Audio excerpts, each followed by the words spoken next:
Hearing that, Mary joined them in the bath and put her arm around the boy.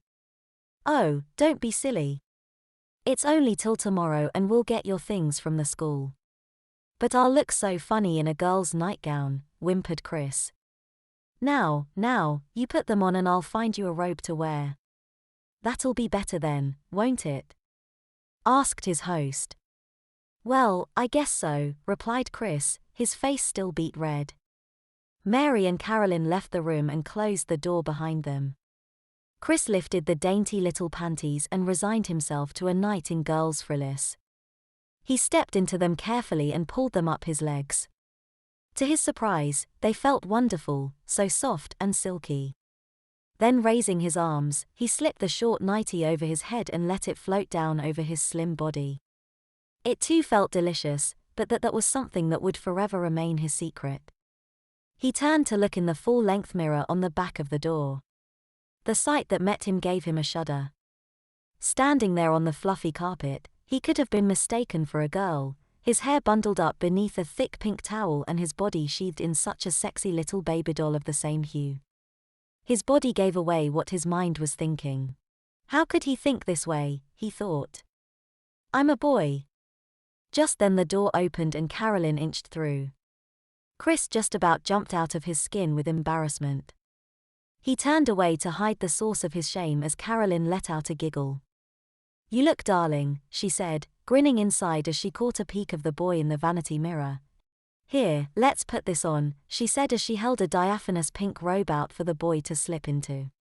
This was almost as bad, but it was, at least, somewhat longer and offered a degree of modesty. It too was trimmed in lace at the shoulders, hem, and sleeves.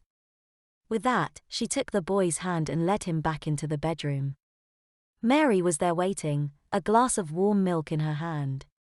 "You look so precious," she said as she handed the glass to the boy and kissed him on the cheek. "Drink this now, you'll sleep better, dear.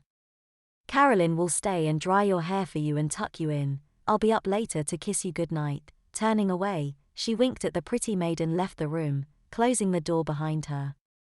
"Sit up on the bed here, Chrissy," said Carolyn. "Finish your nice warm milk and I'll take care of your hair." Despite his embarrassment, the boy felt a delicious warmth sweep over him. He had never been pampered as he had since his arrival. He sat on the bed, his frilly robe spread out around him, as Carolyn removed the damp towel and began to brush his curly blonde hair. Whether it was the result of such a long and exciting day, or warmth of his milk, his whole body seemed to relax. As the beautiful servant girl drew her soft hands over his scalp again and again, he seemed to float away into another world. "Isn't this nice?" asked Carolyn, as the boy could only nod. "You're as pretty as a little girl in your nightie. You smell so sweet and lovely, dear." Chris felt lovely, too. He had never felt anything like this. He couldn't explain it. One part of him wanted to scream and run, but another part of him, held captive by the light caress of the silky lingerie, the gentle attentions of the maid, and the warmth of his bedtime drink, refused to leave. So soft, so pretty, he could hear Carolyn whisper in his ear. He could feel her fingers gently trace along his neck and down the bodice of the nightgown. "My beautiful little Christine," she whispered as he laid back against her bosom, his mind lost in a trance.